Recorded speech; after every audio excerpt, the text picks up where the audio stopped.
What's up, YouTube? It's your boy Rex Righteous, and I'm back with another rap rant. Alright, so I'm hoping that you guys can really listen into a little bit of this theory. Some of it has come with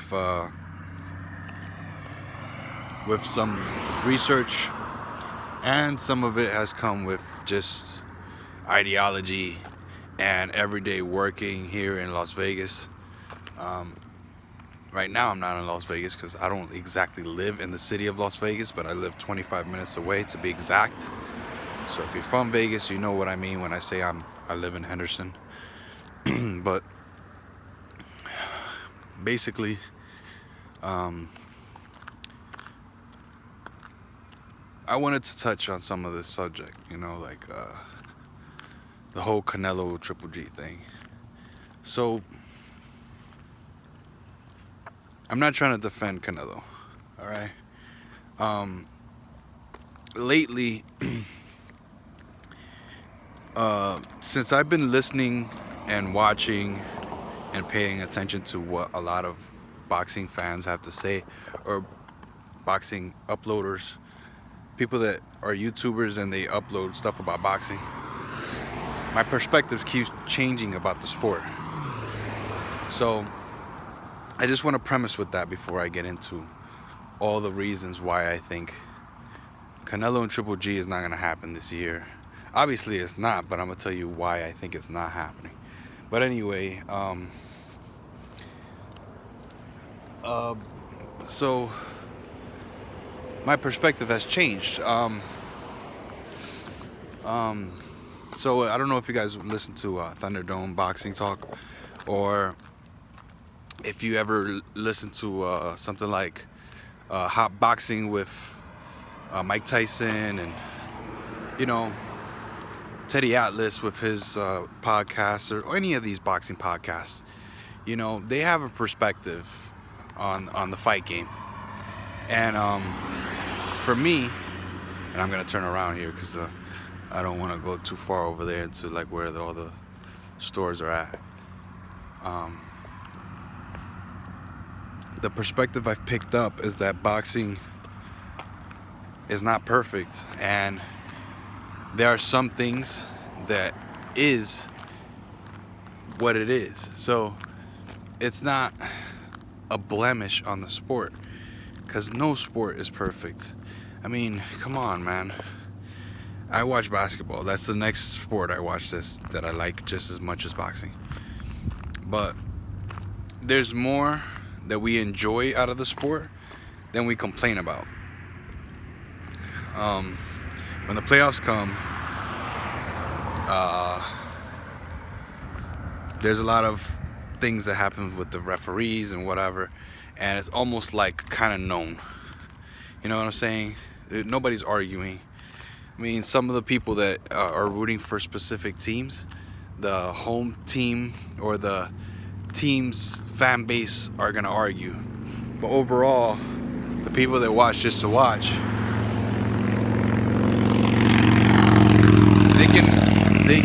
a group of people can come to a conclusion and say, well, that wasn't fair or whatever. So same thing with boxing.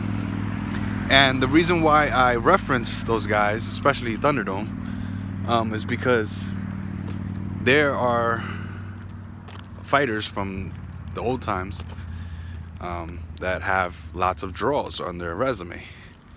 So I don't remember the guy's name, but he had a bunch of wins, and he also had like a bunch of draws. So I don't remember exactly who this guy is, or the record or anything, but I think he's literally undefeated. But the reason why some people would look at him in a little strange way, or not of a legend or something, is because he has a bunch of draws on his record. Now, what I picked up from what Thunderdome was saying and what his group of friends were saying was that back in those times, you got a draw just because you didn't knock the guy out. So you could knock him down, keep knocking him down, it didn't matter. it didn't count because you didn't knock him out, and the fights would just keep going on and on and on and on and on, and they weren't with all the technical shit like punching, like counting punches and shit like that. So you think about that, and you go in to all these other fights that have happened, and there's like reasons of a part 2 happening or a part 3 happening. It does change your perspective. Like this is literally the reason why I predicted that Thurman would be on his road to asking for a rematch with Pacquiao. And what has he been doing for the past month or two? Going to TMZ, going to Fox, going to everyone that would listen, saying I deserve a rematch, because I knew Pacquiao was not going to knock him out. That was just my opinion. I happened to be right, but I really felt that way.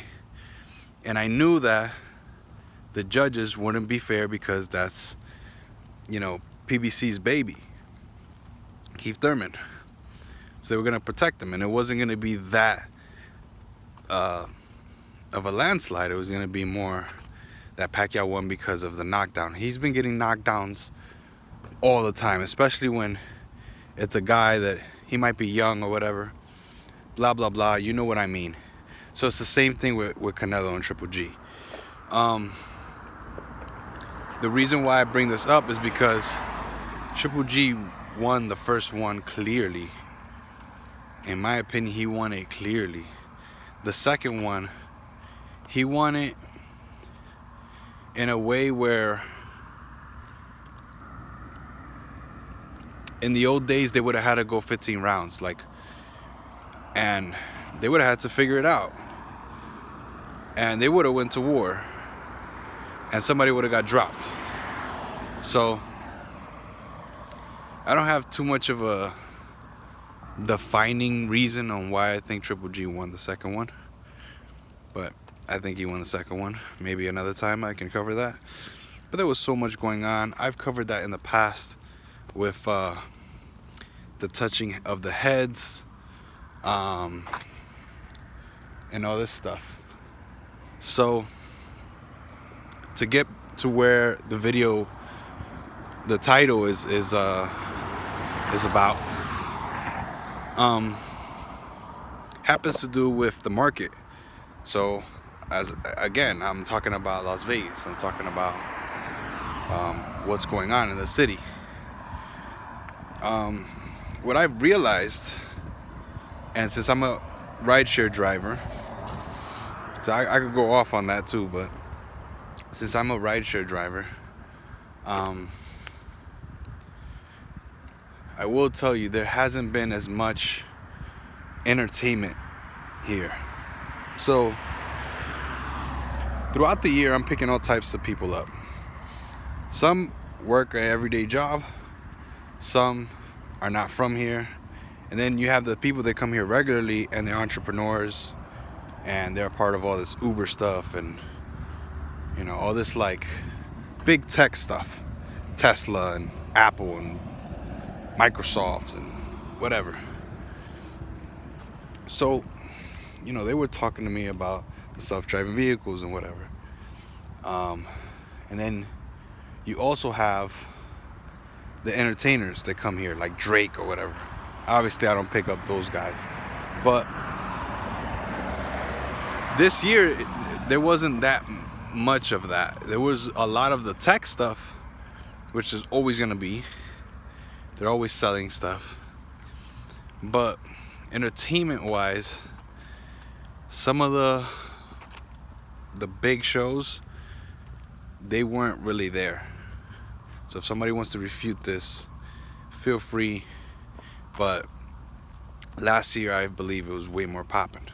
So my theory is that they're pushing everything back for the Raiders Stadium to be opened. Another thing is, hold on, I had it in my head, I don't want to lose it. I was talking about them pushing everything back. Okay, yeah, and then in entertainment. Okay, another thing. Look this up, and maybe I can leave it in the description for you. But the MGM Grand let go of around 500 employees or something like that. So that's not that many. But when they asked the CEO of MGM, or the guy that's signing all these papers and stuff, he said that there was a recession coming to Las Vegas. So I don't know if that fell on deaf ears. I don't know how people felt about that, but I was like, recession, you got the Raider Stadium coming. Everybody's thinking that it's gonna do so good that they're gonna start taxing people here, because there's no state tax, there's only federal. So it's kind of like Miami, kind of like Texas, and I think even Washington, if I'm not mistaken. So just put that into your head. MGM Grand lets go of their employees, and this is a big deal. So I'm not sure if it's 500, but I think it's around the ballpark of 500 to 1,000 employees. There were scares, people wondering if they check their email, they're going to be told to leave. It was the secretive type of thing where it's like, if you're fired, you got to go straight to your car. The security's going to take you, and don't worry about your bags, your locker, or nothing, because you can't talk to anybody to let them know you were fired or why or anything. Of course, they were given money to continue to look for a job, but this is 18 properties here in Las Vegas. MGM Grand owns a lot of stuff on the Strip, and from what I know, the Strip is its own entity. So yes, the whole state of Nevada is basically juicing the whole idea of gambling and strip clubs and drinking and entertainment, and just having a good time and hotel living. But the Strip takes care of the Strip, and basically everything else is like, hey, take care of yourselves, and you got the whole idea of Las Vegas, just live the life or whatever. But I was told that by someone that was high up in government. They basically told me that the Strip takes care of the Strip. Anything else, the city has to figure out for itself. So if I'm not being precise enough, then go on YouTube and check out the Las Vegas parade. Every year, the mayor, he goes to the downtown Las Vegas. He doesn't go to the Strip, because the Strip is its own entity. It has its own zip code, and it pays for itself. It takes care of itself. Any other problem outside of that part, they have to take care of themselves. So it's like Clark County and blah blah blah. It's a whole bunch of BS. So you put that into perspective, okay? I'm not trying to make you think too much, but I'm just trying to get you to follow me on why I think it's more of a marketing thing. Now, when you go to Las Vegas, when you come here, like I've had a friend that was a journalist that came here. He came here to cover the Pacquiao fight, and he also had covered fights in New York as well.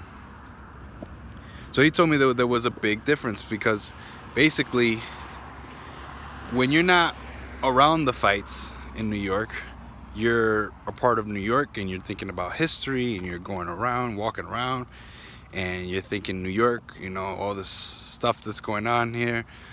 And then it's not so connected to the fights. You see what I mean?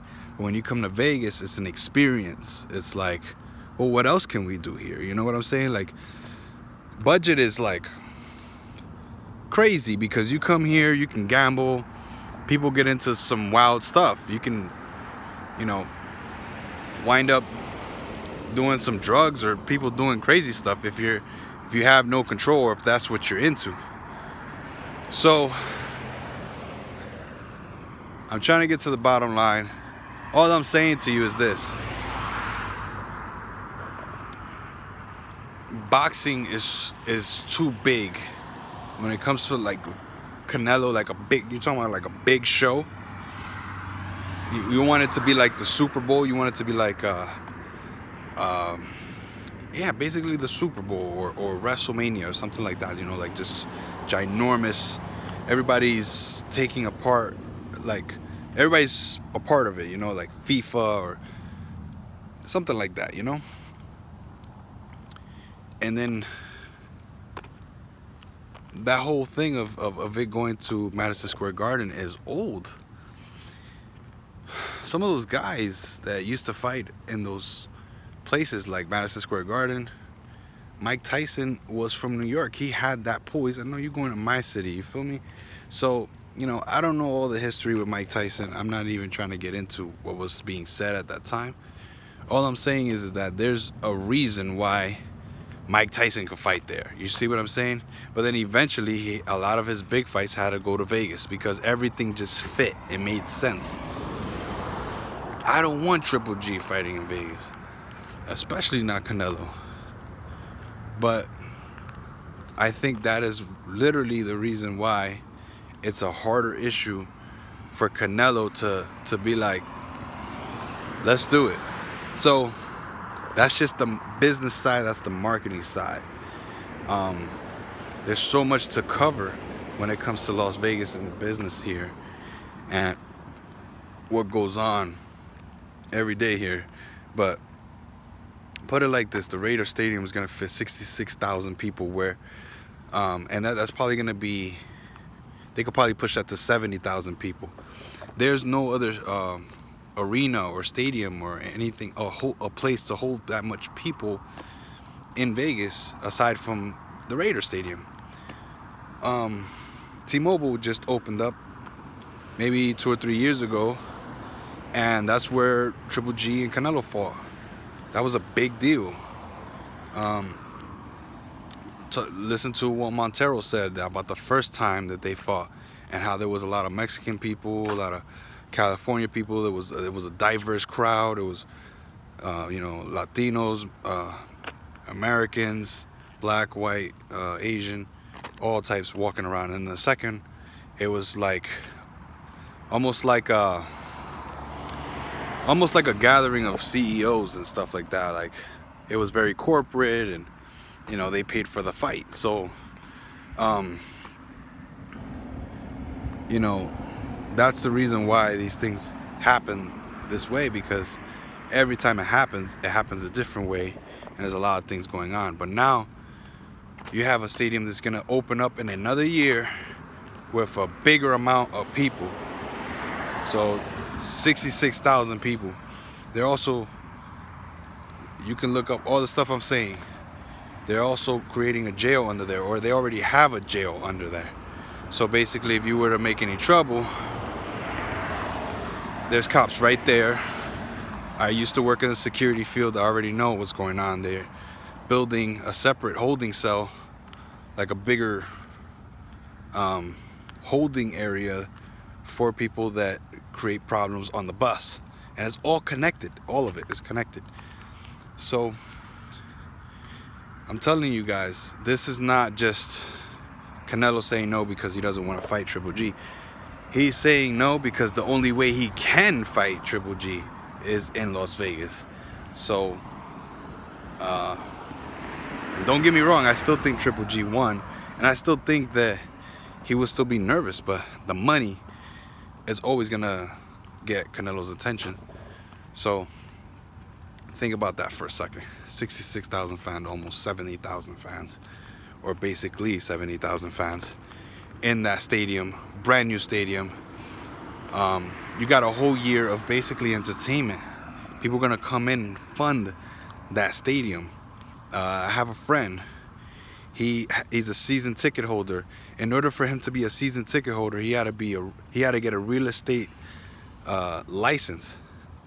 He had to be almost like a person that could buy a house and sell it, you know, that kind of thing, where, you know, it's like, wait, what? Yeah, he owns a piece of the land. So if he wants to, which he probably will, and he cried, from what I know, he cried when he got that. But it's not just tears of joy. I know he's always been a Raiders fan since he was a kid, but you can make money off of that. Because, like I said, all this stuff is pitched in a way where it's like, it's state of the art, it's new, everybody's gonna want to come. So they're not letting these big entertainers come here, because they're like, nah, don't waste your time, because we want people to save up for when the Raiders thing opens up. We need that. And from what I understand, talking to business people, they say if it does bad, then they're not gonna charge us. But if it does good, they are gonna charge us. So basically, we're looking at a potential fight in 2020 with, you know, before the fight, there's gonna be hella entertainment. They were talking about the Super Bowl coming here before that thing was even built. I mean, the All-Star game coming here was a huge deal. It was like one of the biggest things that the NBA had going on at the time when it happened. It was a huge deal. So I just had to get that off my chest. I wanted to talk to you guys about some of the marketing things that are going on. But can Triple G beat Canelo? I still think so, but it's gonna be hard to put down a young kid like that, because from what I understand, Canelo still has another year or two before he's 30, and even when he's 30, that's still a young lion. Like, he's still a young bull, you know, because he got that experience. He's been fighting since he was a kid, and he got all those families, his brothers and all that. So, you know, being that he has like a family based thing with all his trainers and stuff like that, they know him since he was a kid. It's a really, really, really tough task for him. And him fighting Derevyanchenko is gonna take a year or two off of him, trust me, because that is not gonna be an easy customer for him. You know, he's not happy he lost to Jacobs, and he's an amateur guy, so he has that mindset where I don't care about the money, I want to whoop your ass. And those guys are fucking dangerous, man. Those guys are dangerous. They fight in a way where, you know, you just never know. I got that fight. I got that fight ending the same way Jacobs and Triple G did. If not, it's gonna end like Triple G versus Kell Brook, where Triple G's gonna have to injure him. He's gonna have to literally break his rib or something. And I'm not saying that just to make this video spicy or whatever, but he's gonna have to do that. So let me know what you guys think. I have more coming. Sorry, there's been a lot of disruptiveness, or just no videos at all, basically. I'm still working on it. I'm working on the lives. I know that you guys like the lives too, but I had to drop this because it was something that I could really detail as much as I could, and if it were alive, I could go even deeper, you know. But I just want to show you the potential of what I got going on. I didn't get to watch all of the fights that have been going on. Tonight is Campbell and Lomachenko. So I'm really looking forward to that fight. I don't know if I'm gonna watch it live, but I wanted to drop this so you can hear me still talking boxing. I still listen, I still watch. I'm not posting that much on Instagram, I'm aware. Twitter, I'm still reading and liking, but I'm ultra busy this time around, and there are some personal things going on at home, but it can be figured out. And you know, I'm still working on the team, the boxing dream, and still covering the fights for you guys. I love the sport. I don't want to ever stop talking about it, but these things have to be figured out, you know. So, you know, if you're on Facebook, come through. You know, the group is ADM Boxing, ADM Boxing. So Alpha David Michael Boxing. Okay, I got the GMX email. So if you want to hit that up, go ahead. I got the Twitter going. I got the Instagram going. Right now, I'm not posting on Instagram, but I'm taking. If you guys have ideas for videos, just hit me up on Instagram. Hit me up on Facebook. Hit me up on Twitter. It's a lot to cover, but I will do my best, and I will not just speedy post or whatever. I want you guys to literally be happy that I posted what I posted, and not feel like I have to go over it over and over and over again, like go over that same subject. So, you know, if you want to support the team, the Cash App stuff is in the description. $RAF193. Shout out to all you guys, everybody in the YTBC. You already know, man. It's your boy Rex Righteous. I'm out of here, man. 6 in the morning. Still got work to do. You already know, man. Signing out. Peace.